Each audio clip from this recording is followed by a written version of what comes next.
Welcome, and thank you for joining us. I'm Jackie Ives, your host for the Video Summit series, Make Him Fall Madly in Love. 21 experts are sharing keys and tools to help you discover how to attract love, keep it real, and make it last forever. And today we have an incredible expert because she has done exactly that. She has mastered the art of love. She's been married for 34 years, so she certainly is an expert on this topic of love and relationships and communications, and she's going to talk to us about all of that and her secrets and keys she's going to share with us now. And Valerie Lipstein, I'm so grateful that you're here today. Thank you for joining us. Oh, thank you for having me, Jackie. I'm excited. Yeah, I'm excited about, I love that you use a real world example in your story and sharing about your struggle, your 10 decade. So I want to hear more about that because I was inspired to do this summit because I had been divorced and I didn't have the tools and the secrets and the keys to communicate, to keep that marriage together. But the last 8 years I spent developing and learning the things that you've worked on and learned. And so I'm excited that now that I'm getting engaged, I was inspired to do the summit because I did figure it out. And it's not really rocket science, but you do have to work at it. So I know that you're going to tell our audience how that can happen for them. And before we get started, I just wanted to share a little bit more about you. So you're a certified coach, an author, a motivational speaker, and a consultant who supports couples and singles desiring more connection, passion, and fun, and who are ready and willing to make the changes to create a thriving relationship. You have a company, Inspired Living Now, and you offer couples groups, vision building programs, workshops, retreats, educational presentations, and individual coaching. Wow, that's incredible. And I know that you share that you understand the pain of being in a relationship that's not thriving and not knowing what to do next. Because you and your husband of 34 years went through a decade of frustration and disconnection until you made the decision to do things differently. And so it's through your own struggles and ultimate breakthroughs in your marriage that you have the passion and commitment to support couples in their journey. And making sense of their differences, couples can experience greater personal and professional success. And you're going to share your Courageous Loving program. It's a 7-step system to show you how to take your relationships from ordinary to extraordinary. Thank you. Yes, I am. Okay, and so I love the topic. It's an intriguing topic that you've decided to share with the audience, a genius of courageous loving. Can you tell me a little bit more about that? Oh, certainly. There is a genius to courageous loving because we have to access something we've forgotten, actually, and it's in each and every one of us. And we have to make it a real part of ourselves. And so the courage that is required is also coming into this picture. And let me explain a little bit more about this. It's my belief that we're born genius and then we're programmed for mediocrity. And as far as I'm concerned, that's worse than failure because obviously we've all heard stories of successful people that have failed. Yet how many stories have we heard about people that just live mediocre lives? Not too many. So I had a mentor who shared something that made a lot of sense to me. It was a study that looked at genius a little different. It didn't just look at IQ. And in the study, it found that 99.9% of all babies operated at a genius level.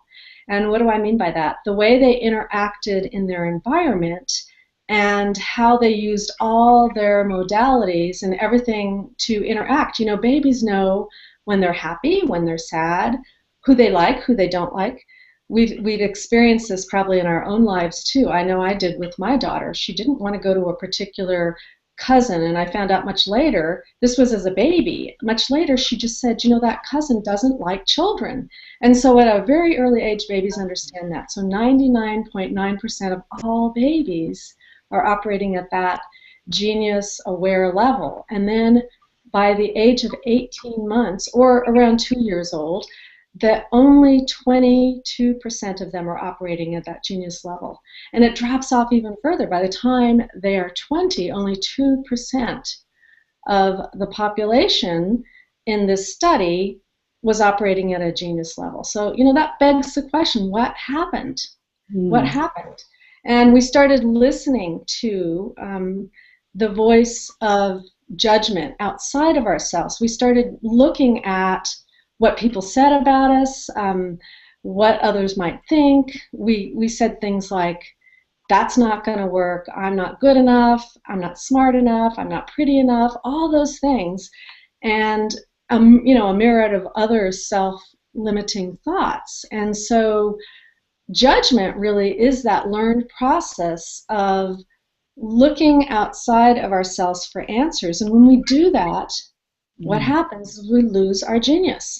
And if you think about it, most of us have not learned how to have really amazing, committed relationships, much different than the way we were raised, the way we saw our parents doing it, right?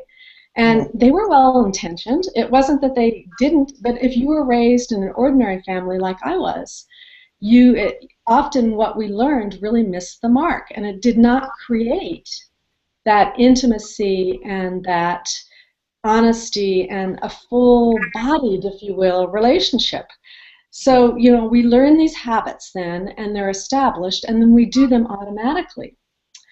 So what I'm really passionate about is helping people realize that it doesn't have to be an either or choice. I've seen that with so many folks. I've seen people thinking, I can, and I work with entrepreneurs as well, I can be a successful entrepreneur and really delve into my business, or I can have a successful relationship, but not both. And I think that's a real issue in our society today, because there's a lot of amazing people out there feeling like they have to go it alone, and they won't have a relationship because of this programming and what they see in terms of availability.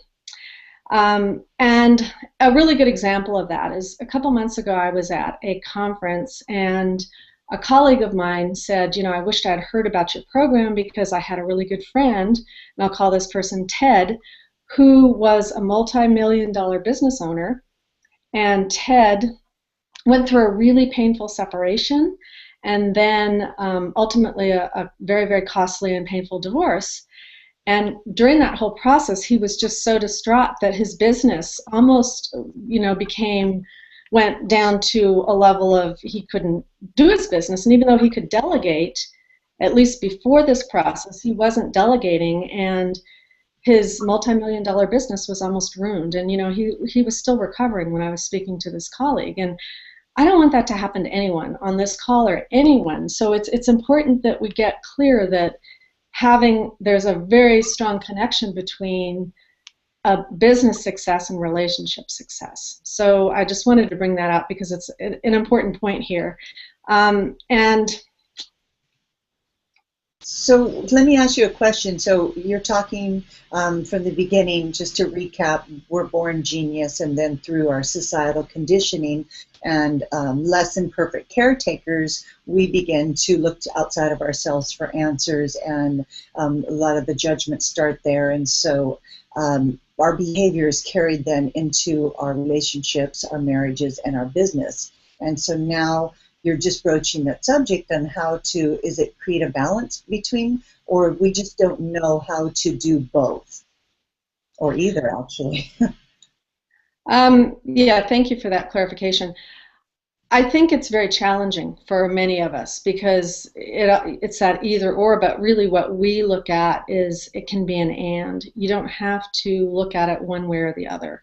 You know, when you actually see that some of the beliefs that you've had, some of the programming is no longer effective. You know, it's no longer supporting you to have the life that you're wanting to have, then you begin to realize that you need to reprogram, let go of some of that old stuff, and reprogram a new belief system that allows for a really full and free, expanded life that includes everything that you would love, whether that includes relationships or not, right? But from what I do is I work with people on relationships, so that's my focus.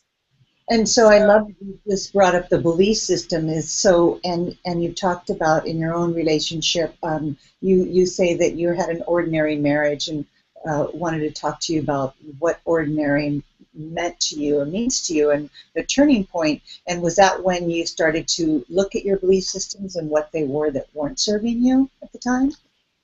Well, at the time, I spoke about a decade, and of course, we went through the honeymoon period, and that was fantastic. And it wasn't all bad during that decade. I should bring that up. However, there were many times where, yes, we did have an ordinary marriage, and we thought it was good enough because it mirrored what our parents' marriages, it mirrored our friends' marriages. It just looked like what everybody else was experiencing. And what that ordinary marriage looked like in our case was the ordinary challenges and struggles. The thoughts of, if only my partner would change, things would be okay. Looking outside of ourselves, for answers, and not being fully committed to our own personal growth and change. We just, it was like it was easier to look at, and you've heard the term projection, project out onto the world and project out onto our partner, right? And in an ordinary marriage, what we do is we repeat patterns that are learned, and we don't even know that we're doing it often. It's so habitual, We become reactive. And basically, we're operating like a victim. We're not operating as an empowered being that we really are. It's kind of, the concept is life is happening to me, not through me. And we know that that's not that true anymore. Yet that was going on during part of that decade where we were very, very challenged. Yeah, and so I would imagine that because these belief systems are so deeply ingrained in all of us, very few people really are even aware that what their beliefs are and even question them. At some point in your coaching with the couples and singles, do you broach that? When you get in there and say, let's look at your belief systems and that are running, and probably without even their knowledge, they don't even know what they believe. Right. Oh, that's absolutely true. We don't even know. It's like we don't know what we don't know. And yeah, first Michael and I actually had to shift on what we were doing. And so we actually had a really huge breakthrough at some point. And it was when we were at an impasse in our relationship. We didn't know what to do next. And is it okay if I share that? Because I think that'll take us into the... I think the real world examples really help others to relate, and our audience to relate, because a lot of people go through similar things, and so please do. That's great. Okay, great. So we were at an impasse, and we were in that ordinary situation where we were blaming, we were trying to change our partner, all the things that I spoke about. And one night in particular, I really remember what was going on. I call it our Cold War period, and it was when I was doing my very best to avoid Michael, quite frankly. And one night, but we would eat dinner together. Crazy, huh? But one night we were all at the table, and my daughter and my son, and they were under 12 years old, both of them. And it was so quiet. You could just hear the forks and the knives clanging on the plate, and it was a very, very uncomfortable time. And all of a sudden, in that process, my daughter blurts out through her tears, because she was pretty upset, "Are you getting a divorce?" And in no time at all, almost all of us at the table were in tears and very emotional. And the thing is, we didn't know what to tell them, but we did believe in telling them as much of the truth as we possibly knew for ourselves at that point. And we said, that's not our intention. We're going to do whatever we can do to shift things. And that was a turning point for us, because honestly, we didn't know what we were going to do, even as we were speaking the words, yet we knew that we had to do something or things would just get a lot worse. And that was the very beginning that I recall for myself anyway. I just will never forget that night, because we touched our own pain, we touched our children's pain, and we just knew that it wasn't a way to live and that we had to do something different. And we made a decision at that point to leave absolutely no stone unturned. And that was even if we didn't, regardless of what happened, whether we stayed together or not, we were going to figure out what this was about. We didn't have any mentors or any, we didn't know, yet that was the decision that changed everything. And that's really why we created the Courageous Living program as well, to really support others who have been there, so that they don't have to go through the length of time we went through, and we actually give them the 7 steps that we went through ourselves to shift everything.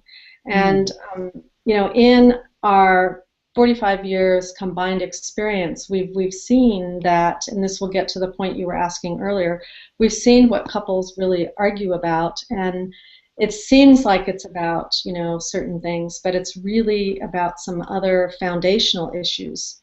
Right. And Just wanted to yeah, thank you for sharing that intimate story and being so transparent about your own experience. And one thing that you did say was you touched on the pain. And so I feel like pain is a big motivator to change, probably the biggest motivator. And so when your couples come to you, are they at the point where they've just exhausted everything? They're in pain, they're suffering, their family, their children, and they're ready, just willing to do anything to change? yeah, that's a great question. Yes, some of the couples are at that place, and then there are people that come just feeling like something is missing and they're not sure what. And they would even say, our relationship is good, and we would say, that's good that it's good, but it could be so much better. So sometimes it's the real pain, sometimes it's just kind of feeling, well, maybe it's that mediocre stage, even kind of the ho hum. Things have gotten pretty routine. Okay, great. So I think we deal with both situations.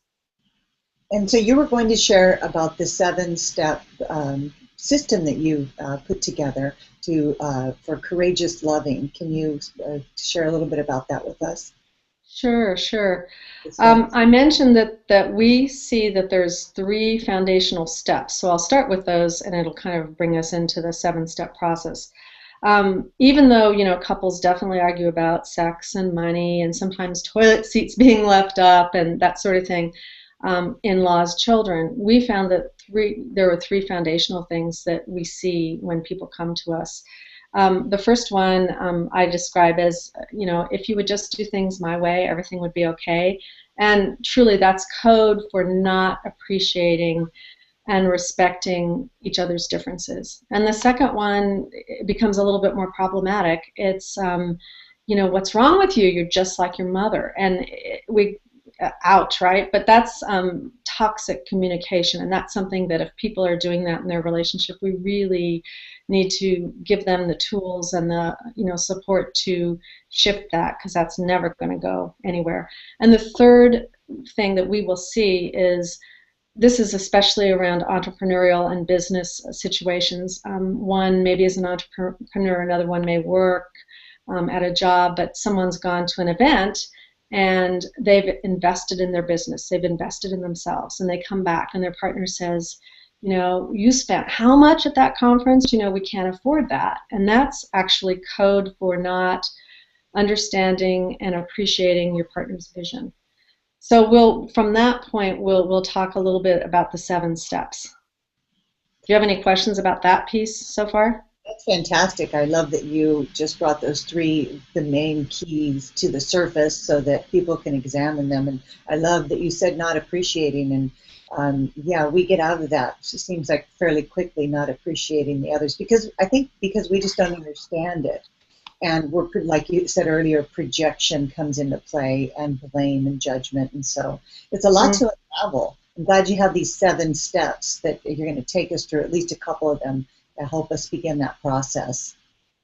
Yeah, and that actually is the very best part, because some people will say, with all this going on, where do you start? And our belief is that wherever you are is a perfect starting point, and we see it as, the conflicts that are inherent in every single relationship are actually the building blocks for the transformation. So we start there, and then we work with them a little, and sometimes they're going, really, you think this is all great? And we're like, yes, you're here, you're saying I deserve more, our relationship deserves more, and that is a win for everybody involved. And then we go through the 7 steps.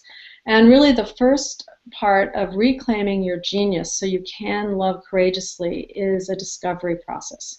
And in that discovery process, it's a first self-discovery, looking at your real beliefs about relationships. And that goes back, as we mentioned earlier, to learned behavior, right, that we had when we were much younger and what we saw in our families. And so we talk a little bit about that. And in that discovery process, you also get to know who your partner is. And it's amazing to me how many people say, oh, I know my partner. And then we go through this process and they're learning new things all the time. It's very exciting, because when we think we know everything about our partner and or ourselves, we're missing the boat, because we're expanding, amazing beings that, as far as I'm concerned, I'm a lifelong learner, right? So we're learning to the day that we die, right? To the day we transition. And so couples often get into that pattern of thinking they really know their partner and they know what their partner's going to say and do. That's one of the first things we want to kind of, nip in the bud and say, no, you might not know your partner as well as you believe you do. And we take them through a few processes, and everyone usually is pretty amazed.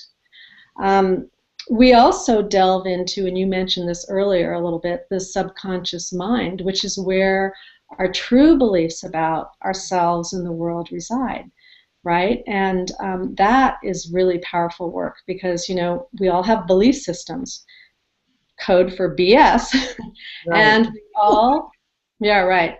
And we all believe that the way we're doing things, at least to begin with, is the way it should be done. And so that whole BS has to get upheaval. Sometimes it's upheaval when you're actually installing a new belief system and really paying attention to what you say, what you do, everything.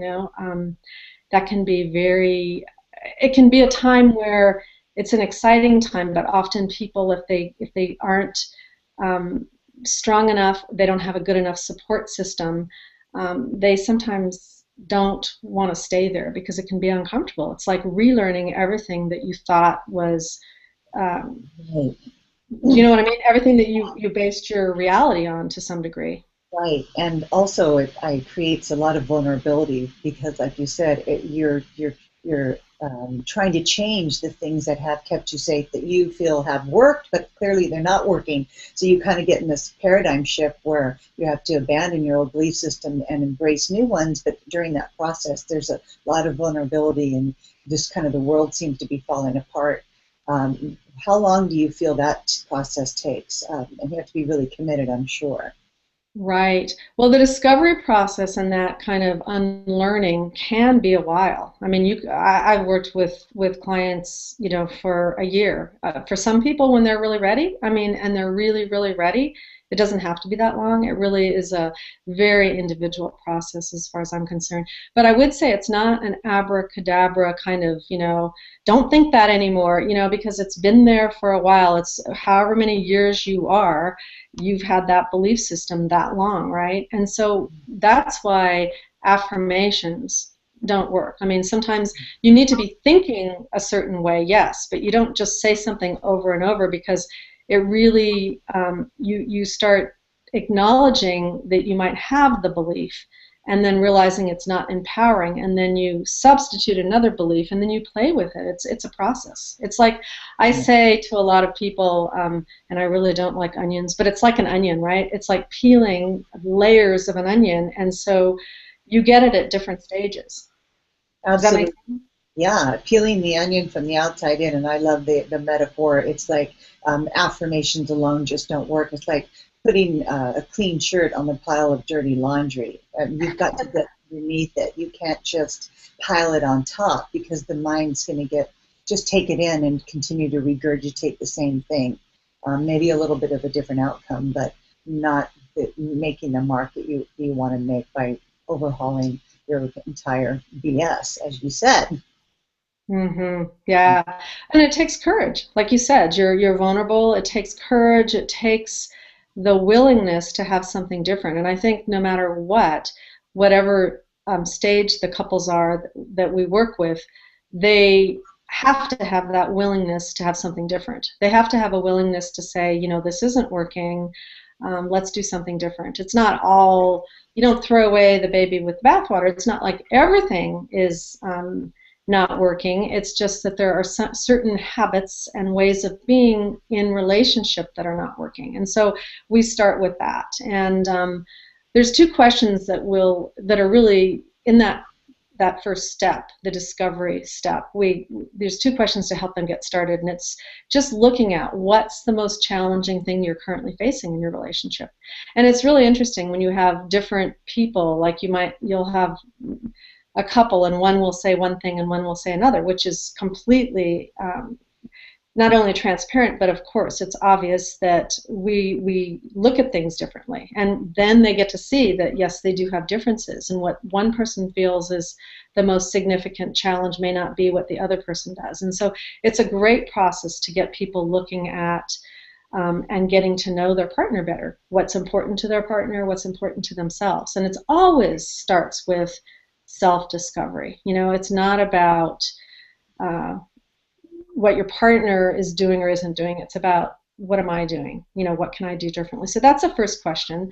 And the second is, what do you believe is interfering with your relationship being better? And it sounds like a simple thing. And again, very, very apparent that people are going to have different ways of looking at it. Yeah, that's really fascinating to me, and just really getting in there and understanding each other's values. And when we say values, I mean, you could refer to the biblical sense, but it's not really what values are. What one person might value and find important and want on a daily basis, you could be completely wanting something different and value something different. I'm not talking about the integrity and those kind of things, just the little things that really make a difference to each person, and just understanding what those are. And the work you're doing is really incredible. And it does require work, like you said, but the discovery you make and the self-discovery is so rewarding. It's the most fulfilling work that you can ever do on yourself. And you are a perfect example of that, Valerie. Thank you, Jackie. And I agree. I didn't think so to begin with, quite frankly. I was one of those people that when I realized I had to change, I got really scared, And people do go through a fear process, some people, about what's this going to take, or do I have what it takes? And, that's part of this discovery process of helping them realize that of course they have what it takes, and if it's important enough to them, we're right there with them, and they can do it. Absolutely. Yeah. And we all have what it takes. We're all given the same innate intelligence and courage. It's like atrophied. We just haven't used those muscles, so to speak, to develop that part of us. And so that's why this work is so critical. And it's so, actually, once you get going, it's like going to the gym. You start working out, you just get there, and it becomes easier and easier, and then you start to see the results, and it gets really exciting. And so I just love it. Yeah, I totally agree. That's the most rewarding part, to see people have breakthroughs and aha moments, and they're moving forward, and their relationship will never be the same. And that's really amazing and wonderful. And so I wanted you to share, I know you shared a couple of the steps in your 7-step system to helping others who might be struggling. Can you just, again, just a little recap to give our audience something that they can take away with today, that they can maybe begin to do now, just to bring some more awareness to their life and their relationships? Yeah, okay. Well, the discovery process, the self-discovery process, is what we've been talking about. I'll share another process that is really, I think it's just as important. When we talked about not assuming that you know your partner, or that you even know yourself, there's a process that we take them through. And one of the things that I would suggest is, if they want to look this up, they can look it up. It's called the Johari window. It's been around since the 1950s, but we all have blind spots, and we can't see our blind spots, and so the process of this is, there's an actual process that you can go through, and you can ask your partner and be open to their feedback about what a blind spot is. And I'll give you an example from my own life, which, it's a little transparent, but I'm going to go ahead and be transparent for the benefit of the people that are watching this. When we were in our really challenging time, one of the things that I would do is I would begin my rebuttal in my mind while my husband was sharing something that was frustrating to him about our relationship. And already in my mind, I was thinking, he's saying that I'm not doing it right, and so I was being reactive. And I did not even realize that when I started that rebuttal and then I interrupted him, that I was interrupting him. And of course, it didn't go so well, because then he would point out, see, you're doing it again, kind of judgmental and in that tone, and we were going back and forth, back and forth. So that's something that, and when I got the understanding of that, I had to remember to take a few deep breaths and really listen instead of doing the rebuttal in my mind, right? And so this process that would be very helpful for couples is to practice that. Practice if that happens to be one of your issues, but ask your partner, and be willing to just listen and then consider what your partner is saying about a blind spot that you may not even be aware of. So that was one of mine. That's one example. So in the discovery process, you're going to learn more about your partner. And then another step that I will say, it's really the second step in our system, and anyone on the watching in can also get this. There's a free gift that I will talk about a little later on, and they'll get more information. The second step, however, has to do with making sense of your differences. And this is where we start reframing the fact that we do have differences. We've gone through a lot in the first step, the discovery process, and we may very well be very clear that I am so different than my partner, how's this going to work? So sometimes people are in that place of going, now what? Yet, if we could reframe that and get curious about things about our partner, things about ourselves, we can create a bridge to greater understanding. And so our differences don't have to tear us apart at all. In fact, our differences can be kind of sexy. They can be fun. They can be, and I love the fact that I know so much now that I didn't know before about my husband and how different we are, and I celebrate that. So that's a second step process. So if people could consider how to ask a different type of question instead of, why can't my partner see it my way? Maybe you could say, I'm wondering what I'm missing. What am I not seeing? So those are a couple things. And then will talk about the gifts that people can also get, and they'll get more information in that process as well. Great. I love that you mentioned just that blind spot, because we all have them, and actually our partner can tell us what they are, but like you said, if we are resisting or formulating our answer while they're talking, so listening is the key, but how do we listen? To train ourselves to really listen to our partner, or to anyone for that matter, and it's just, I think the communication that you were talking about it's really critical in building a strong and healthy relationship, is just mastering the art of listening, and it's something that you can develop a skill and to listen. And so I love all these steps that you're sharing with us, and I would love to hear about the free gift. Tell our audience, you have this Courageous Loving Couples ebook and a complimentary CD. That's very generous of you. Tell us about that. You bet. So the Courageous Loving ebook, the subtitle is From Ordinary to Extraordinary. So it's 3 strategies that will help you support you in your relationship. And so I'm going to read a few of the points. The actual ebook will give you greater clarity on your relationship vision. There's a place in the ebook where you actually write your vision out. Your vision, your partner could do the same thing if they choose. But remember, this work does not require that you have to have your partner on board. You can start the work on your own. So even if you've got a partner that maybe wouldn't be interested, do it yourself. I mean, you'll learn a lot, and then it's often amazing how your partner, when they see that you're making some shifts, they're ready to jump on board. They want to know what's going on. It sort of excites them. So I wanted to bring that up. So the 3 foundational principles that you'll learn in this ebook is getting greater clarity on your relationship vision, learning more about yourself as a unique divine expression that you are. So there's an exercise in there that you really get to look at what makes me special. And most of the time we don't think about this. So it's a fun thing. And then you realize there's a lot of gifts and a lot of things you bring to the relationship. And you'll rediscover your amazing partner. We've talked a little bit about that today.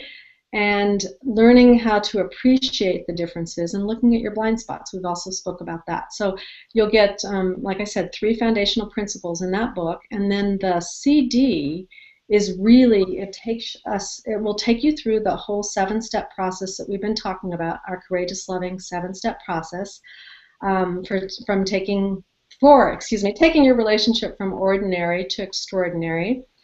And you're going to be able to implement what you are learning right away, because we're going to delve into a couple of the steps in more detail on that audio. And with the book and the audio, you're going to have a great beginning to making some changes that perhaps you have decided it's time to make. So excellent. Thank you so much. I love the offering. I can't wait to take advantage of that myself. And Valerie, I just so appreciate you being here today. You've shared some incredible, not secrets anymore, but your discoveries have worked in your own life. And I know that if this audience takes time to apply these principles and reach out for that free gift, and reach out to Valerie if you would like to get coaching, you and your partner, just one-on-one. She does both, and we'll be able to provide you with this wonderful opportunity to grow and to have that relationship that you've been longing for. And so, again, thank you so much, Valerie, for being here. And also, I want to tell the audience that you can find this the link to the free gift on the body in the email that was sent out via Valerie, where you signed up to get access to the summit.